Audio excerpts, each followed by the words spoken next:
Magandang araw po. Matagal ko na ring nais ikwento ito sa inyo.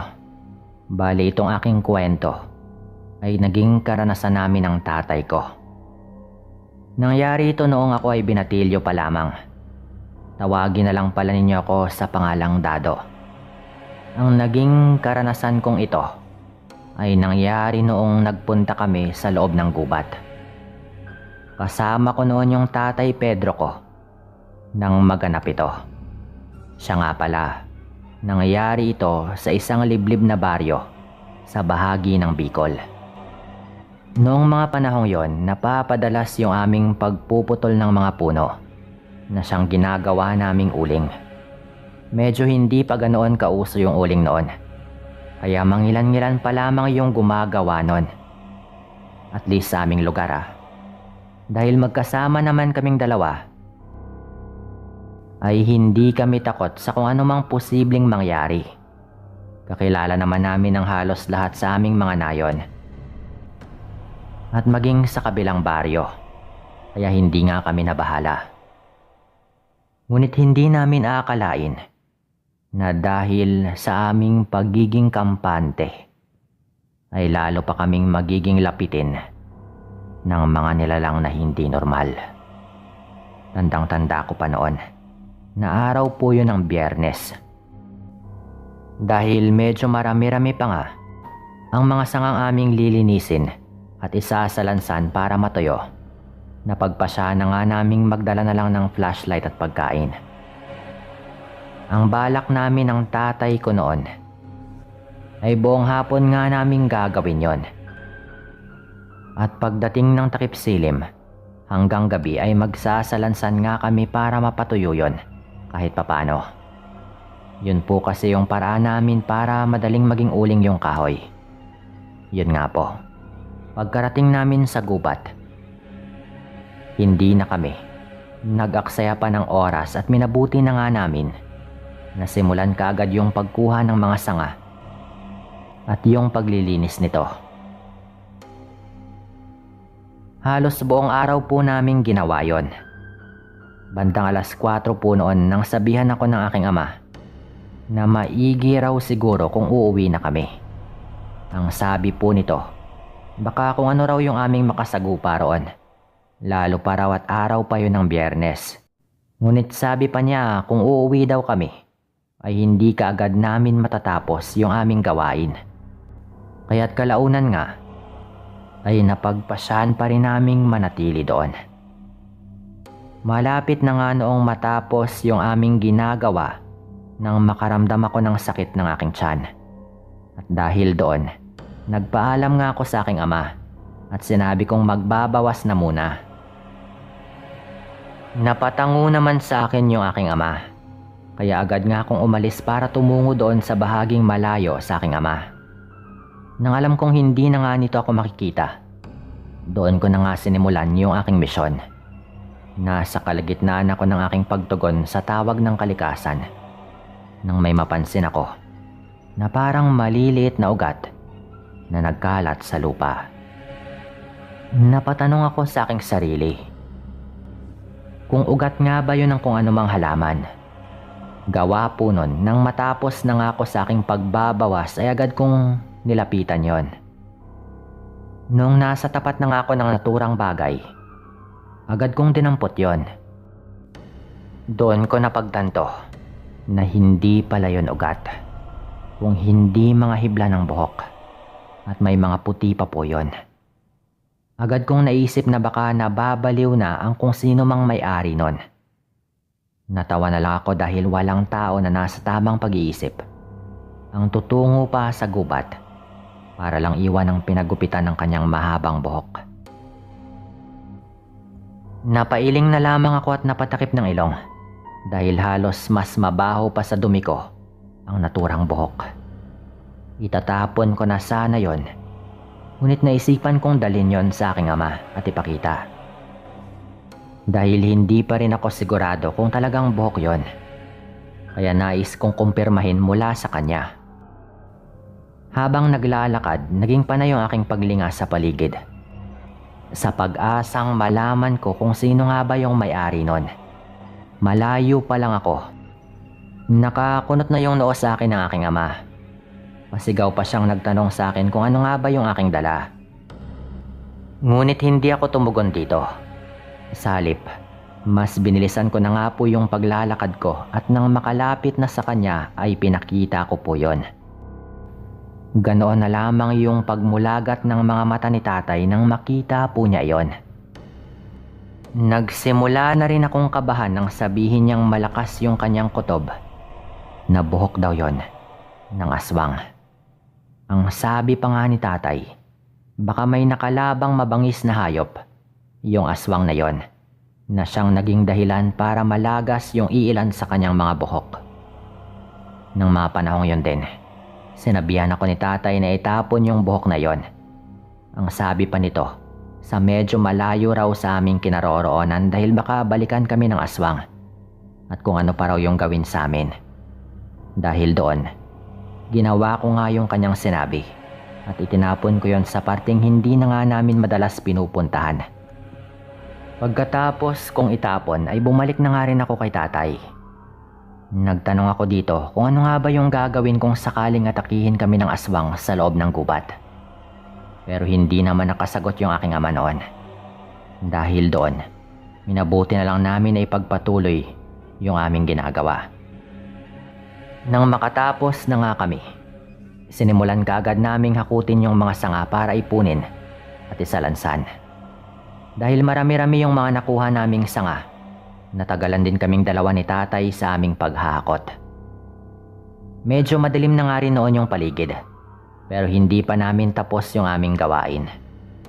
Dahil doon, nagpasya nga kami ni tatay na magpahinga na muna at kumain saglit. Mas maigi raw yon dahil hindi pa tuluyang nilulukob ng karimlan yung paligid. Nasa kalagitnaan kami ng aming pagkain nang meron kaming nalanghap na napakabahong amoy. Agad namang napatitig sa akin si tatay at animoy may kung anong nais sabihin. Dahil doon, hindi ko na hinintay pang makapagsalita ito. Sinabi ko na nasa malayo ako nagbawas at malabong nakarating sa aming kinaroroonan yung mabahong amoy ng aking dumi. Noong mga panahong yon, nagsitayuan na yung mga balahibo sa aking batok. Alam kong merong mali, lalo pa at parang yabag lang ng tao yung kaluskos na aming naririnig. Magtatanong na nga sana ako kay tatay patungkol doon. Ngunit sinenyasan niya akong tumahimik. Kaya't nanahimik naman po ako noon. Walang ano-ano. Nawala yung ingay na aming naririnig. Inakala naming dalawa noon na wala na yung kung anumang nilalang na iyon. Ngunit nakarinig kami ng malakas na yabag palayo. At pagkalipas pa ng ilang minuto, pareho kaming nagulat ng tatay ko nang umihip yung malakas na hangin sa hindi kalayuan. Labis yung pagtataka namin dahil hindi naman namin ramdam yung hangin na yon. Nang mga sandaling yon, sinabihan ako ni tatay na ihanda yung aking sarili. Dahil baka kung ano daw yung dahilan ng ingay na yon. Dulot ng aming pagtataka, inilawan ni tatay yung unahan kung saan nga gumagalaw yung mga sanga ng puno. Pagkatama ng liwanag sa kanyang debateryang flashlight sa ibabaw ng mga puno, ay pareho kaming napaatras. Halos hindi ko noon alam kung namamalikmata lang ba ako o hindi. Ngunit dahil nakikita rin po yun ng tatay ko, doon ko na nga napagtanto na totoo nga yung aking nakikita. Nung una ay hindi gaanong klaro yon. Ngunit habang patagal ng patagal yung pagtitig namin doon ko na rin nalaman na isang babae yung aming inilawan. Nakabuhaghag yung buhok nito na para bang nakatayo. Dahil nakatalikod po yun sa amin, hindi namin agad nakita yung kanyang mukha. Kahit nasa ganong sitwasyon po yun, nakaramdam pa rin ako ng grabing takot. Pabulong na sinabi ng tatay ko na aswang daw yung babaeng yon. Kaya kailangan na raw naming tumakbo bago pa man siya makalingon at makita kami. Tumango nga ako at tatakbo na sana nang biglang humarap yung aswang na yon sa amin. Nanatili po siyang nakaganon at gumagalaw po yung kanyang mga buhok. Kita namin noon yung mapupula nitong mga mata at ang kulubot ng mukha. Lalo pa akong natakot nang makita kong galit na galit yung kanyang mukha habang nakatitig sa amin. Walang ano-ano. Naging mabilis yung kanyang paggalaw at sinubukan niya kaming lapitan. Habang palapit na po ito ng palapit, nakita kong gumagalaw yung mahaba nitong buhok na animoy may sariling buhay. Dahil din sa malakas na hangin noon, doon ko nga nawari na magkatulad yung amoy ng buhok na nakuha ko at ang samyo ng buhok ng aswang na iyon. Habang nasa ganong sitwasyon, umangil yung nilalang at naghanda para atakihin kaming dalawa ng tatay ko. Dahil doon ay pasigaw ulit na napamura yung tatay ko. Sinabihan niya akong tumakbo na at pumasok na sa kawayanan. Pero dahil takot na rin ako ng mga panahong yon, agad nga akong tumakbo patungo doon sa sinasabi ng tatay ko. Nakasunod lang po ito sa akin at nang makarating na nga ako doon, sumuot ako sa bahagi kung saan merong mga tinik na mga kawayan. At talagang tiniis ko po yun kahit pa na merong mga tinik na makita. Nang mga panahong yon, napalingon ako kay tatay at halos mataranta na rin nang makitang hinahabol siya ng aswang.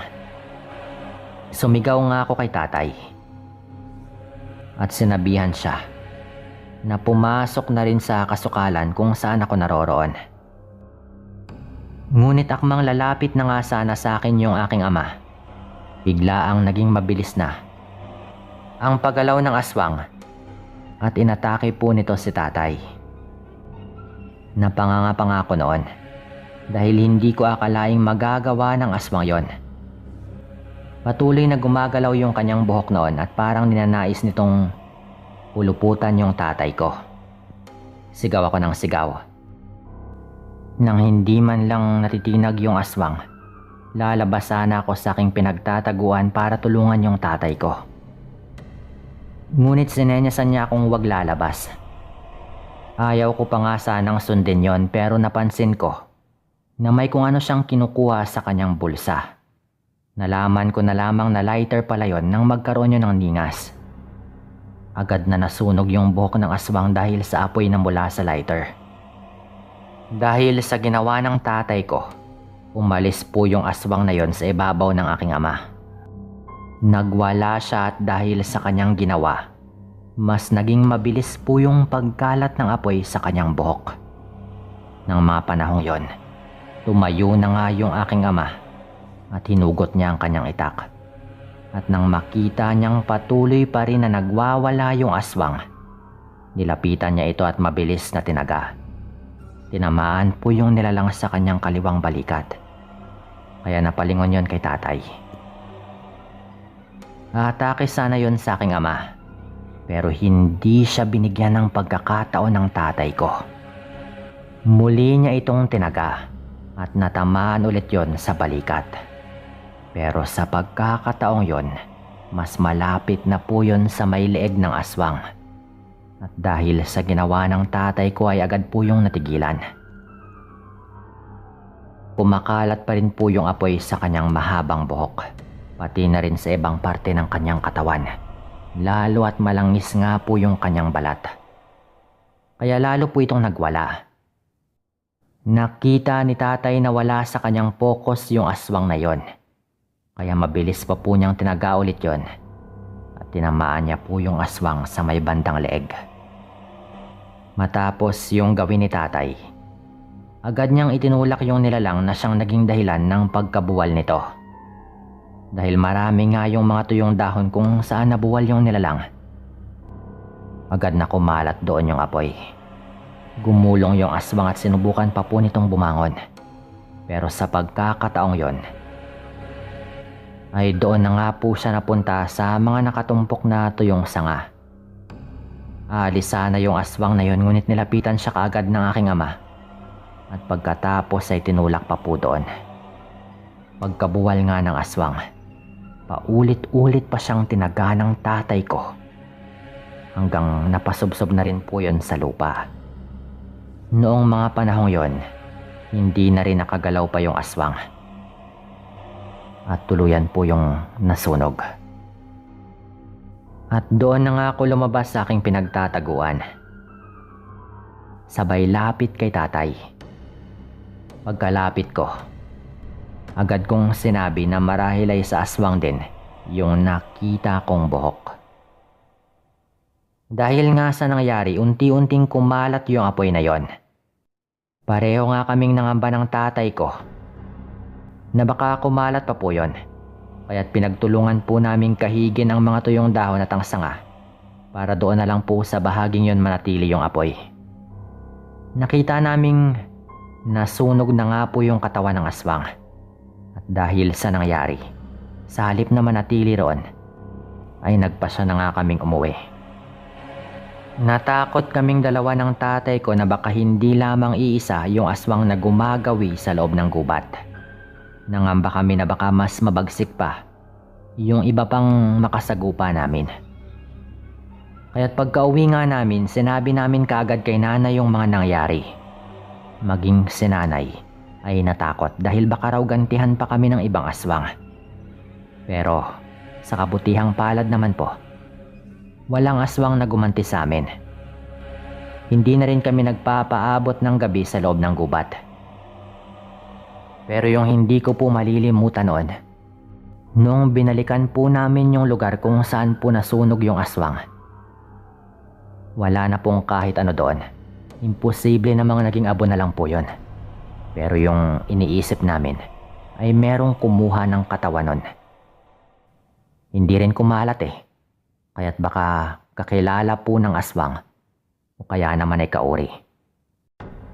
Gayunpaman, wala na rin pong pareho doon na aming naranasan. Maswerte naman po kami na yun na yung huli. Dito ko na rin po siguro tatapusin ito. At maraming salamat po.